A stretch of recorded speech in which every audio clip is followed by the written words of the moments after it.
The Leafs never saw this coming, as following was a very interesting game 3. There has been a ton of conversations about where the Leafs went right and where they went wrong.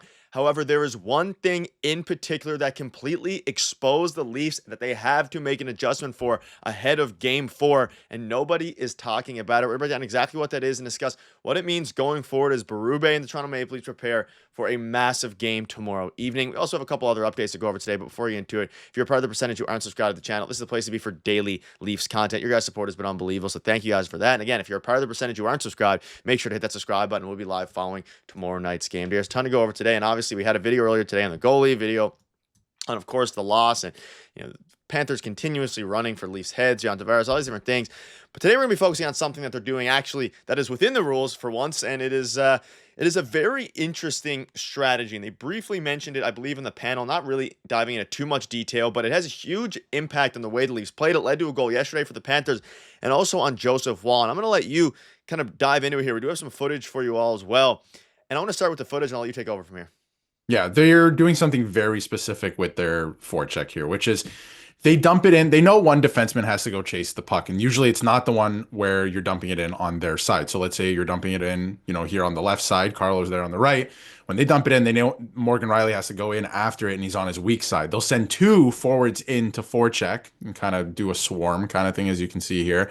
Then they have one guy up, staying high to support. The puck is almost always with this forecheck, because the defender is on the weak side, going to come up the boards to the guy who's supporting there on the boards. He's going to throw it then on net or to whoever's open. They're going to create some chaos, and then they're going to score, which is exactly what happened in this clip on the first goal for Barkov's goal. They did this I can't even say multiple times, almost every shift. This is what they do. This is their game plan. If you remember back to 2023, Paul Maurice has that, infamous clip that was going around with the behind the scenes documentary that they shot, where he's like, just throw it in behind the net and pound their D. That's their game plan, right? Just keep throwing it in, and then, hit their defensemen, tire them out. That's their game plan. This is what they're doing. And they're doing it to the Toronto Maple Leafs. And not only that, the reason why it worked so well last night, and maybe not so well the first two games, is the puck handling of Joseph Woll is a very big problem right now. He's not only, when he does actually play it and actually stop the rim around the boards, he's giving the puck away. And then on the overtime winner as well,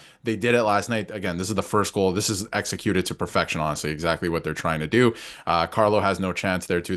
The puck comes up the boards and then obviously thrown on net.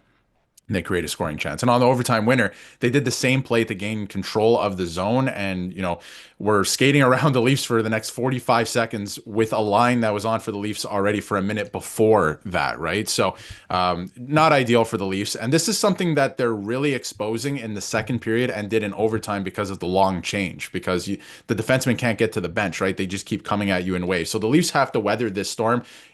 I wouldn't say it starts with Joseph Woll, but man, that has to get better. The puck handling has to get better. There's a lot of rims, in the game last night where he did not stop it. He needs to stop it. And even when he does, the puck handling has been awful. He looks shaky. He looks like he's nervous to play it. So that's got to stop. That has to, they have to fix that going into game 4. And that's another reason why in our video earlier, if you check that one out, I did say that as soon as Anthony Stolarz is available, I know a lot of people will say, keep Joseph Woll in. And I'm a big Joseph Woll guy. I love Joseph Woll. I think he's great. And he's won games for this team in the past. But, as soon as he's available, you got to put him in for that reason alone, because of the team that you're playing and the stuff that they put into motion here. But I am looking to the Leafs next game to see how they stop this. Yeah, and obviously on the first goal wasn't really, there was nowhere for Woll to play this puck in particular, unless you're, extremely aggressive, which again, it was out of the trapezoid, it wouldn't work. But every other time, and a lot of the times throughout this game, this goal was obviously unlucky. When he went to play it and stop the puck behind the net, he missed it probably half a dozen times. And then when he did get it, he would always look over both of his shoulders twice, or at least one time each. And he was just so much slower than Anthony Stolarz. And something that's also taken out of the Leafs game now is Stolarz' stretch passes, which he did a lot against the Senators. And Woll just doesn't do that because he's not very comfortable with it. And there was also almost a goal that Woll let in just by not realizing or not knowing who to pass it to. And it's clearly, I think Kevin Bieksa was talking about it, Rick Bowness as well.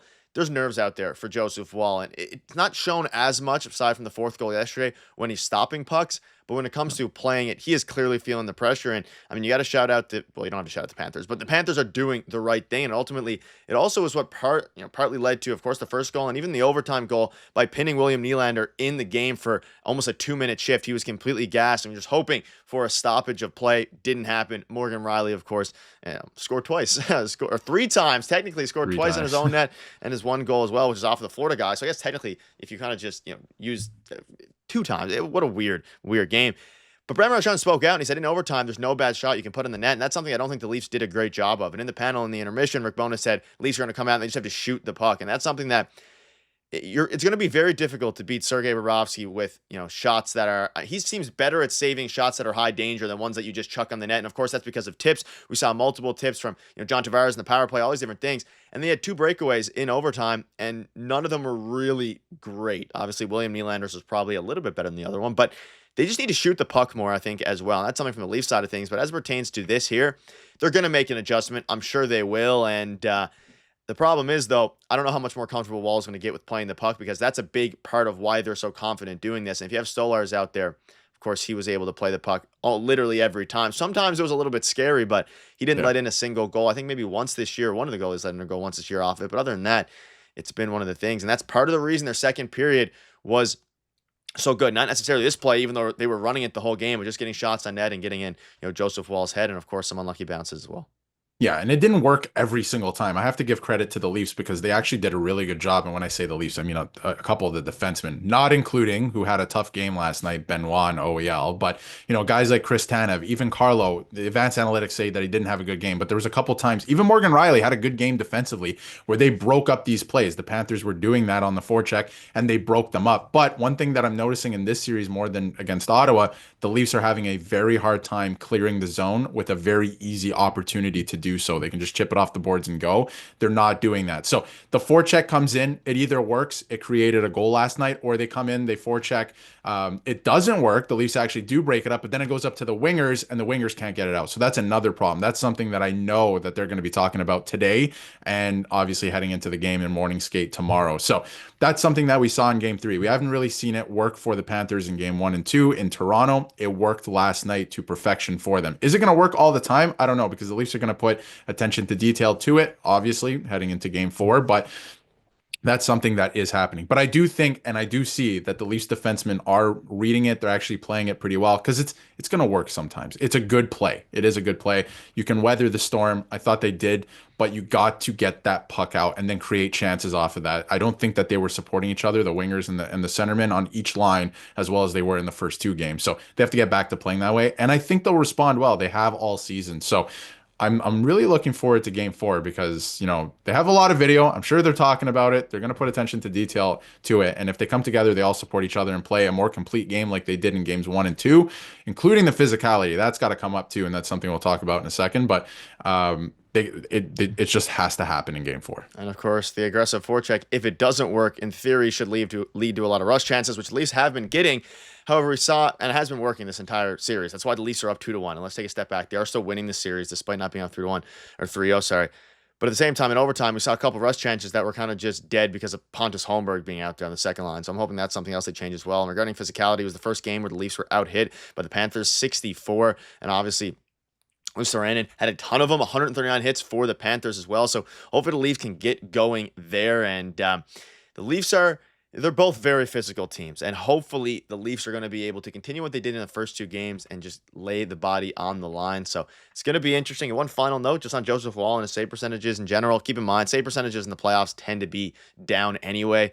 Just naturally. I mean, we're seeing Bobrovsky, one of the best goalies, in the league, one of the best goalies in our time, the past decade, struggling a lot as well. It's just not talked about as much because obviously, they won the game yesterday, and that's something that hasn't been talked about too much, at least from, Leafs side. The first couple games, sure, Panthers fans are worried about it, but game 2, great game for Joseph Woll, all things considered. Game 3, a little bit of an iffy one. I don't really count game 1. So it's going to be interesting to see. That's the biggest storyline is Joseph Woll. Let us know down below if you noticed this and what you think the Leafs can do to adjust. It's going to be a crazy game, and tomorrow's going to be a big, big day. So we'll keep you up to date with all the latest news. Thank you guys for watching. See you later.